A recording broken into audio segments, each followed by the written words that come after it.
Autoria de Sérgio Guimarães, o psicodrama Antes e Depois de Moreno, dos gregos antigos à internet. Livro publicado pela editora Ágora. De volta à Europa, a improvisação, contra e a favor. Voltando ao continente europeu, em 1730, Luigi Riccoboni publica em Paris seu História do Teatro Italiano, desde a decadência da comédia latina.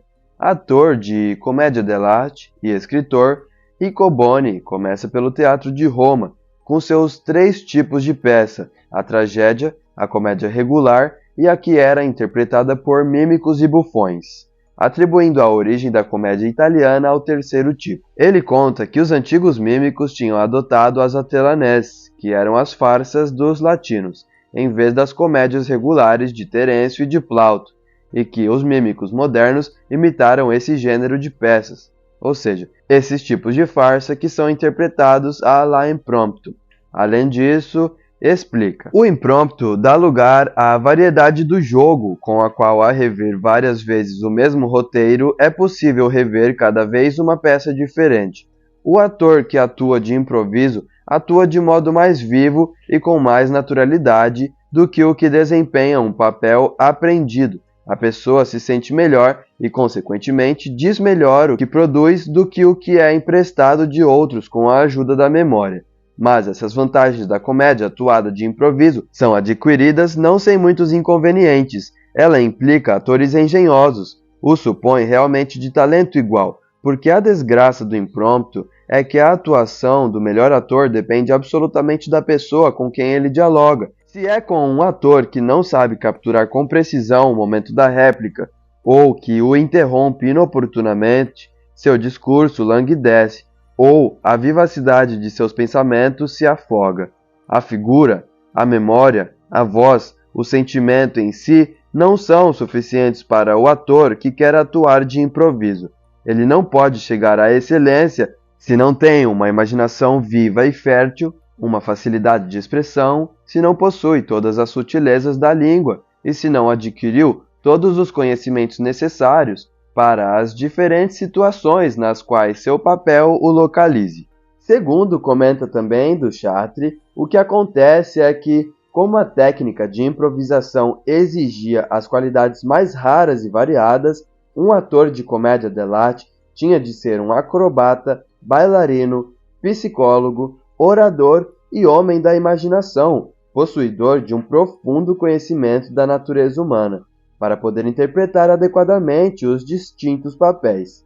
Além disso, acrescenta, o costume de improvisar com um ou mais colegas emprestava um vigor adicional à atuação de uma companhia italiana, que finalmente conseguiu uma espécie de unidade das mentes, cada homem tendo um conhecimento perfeito das fragilidades de seu companheiro.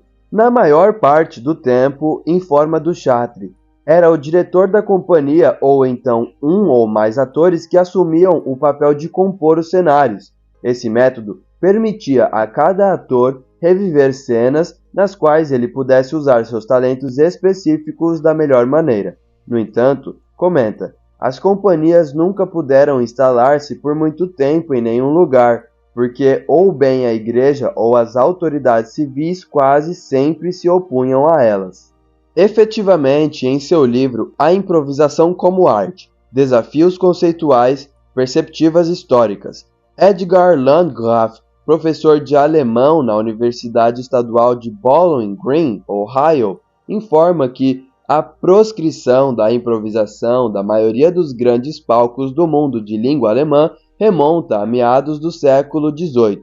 Landgraf afirma que, na Alemanha, o crítico literário e dramaturgo Johann Christoph Gottsched foi o articulador da posição do iluminismo, contrário à improvisação e a outras formas de arte inferior. A crítica feita por Gottsched era que, de um lado, os atores já não memorizavam e substituíam as peças convencionais por farsas vulgares, e de outro, que a improvisação não persegue o universal, mas se aferra ao particular. Além disso, Landgraf identifica o problema como um sintoma das tensões entre a crescente classe média e a aristocracia, ainda dominante politicamente durante aquele período. Não se trata apenas de que a improvisação seja com frequência associada ao burlesco, mas de que suas formas mais reverentes praticadas na comédia dell'arte e sua variante francesa, la comédie italienne, argumenta Landgraf, estão estreitamente vinculadas à estratificada cultura cortesã e à dualidade da aristocracia e das classes baixas, contra a qual escreve a burguesia. Sempre, segundo Landgraf, enquanto Gottfried rejeita a improvisação, três figuras notáveis na Alemanha assumem posições distintas: o dramaturgo e crítico Gotthold Ephraim Lessing, o escritor Johann Wolfgang von Goethe e o arqueólogo e crítico de arte Karl Ludwig Wörner, que publica em 1801 o primeiro livro sobre a tradição italiana da improvisação, sobre os improvisadores. Lessing, por exemplo, manifesta claramente tendência favorável à improvisação em seu livro Dramaturgia de Hamburgo, ao escrever uma crítica ao autor de uma comédia representada em maio de 1767, quando, em determinada cena, o personagem prefere exclamar algo segundo a etiqueta em vez de expressar-se com alegria e sinceridade. Lessing comenta: se eu fosse ator, nesse caso teria me atrevido com audácia a fazer o que o autor deveria ter feito. Teremos de ter sempre mais interesse em mostrar humanidade do que boa educação.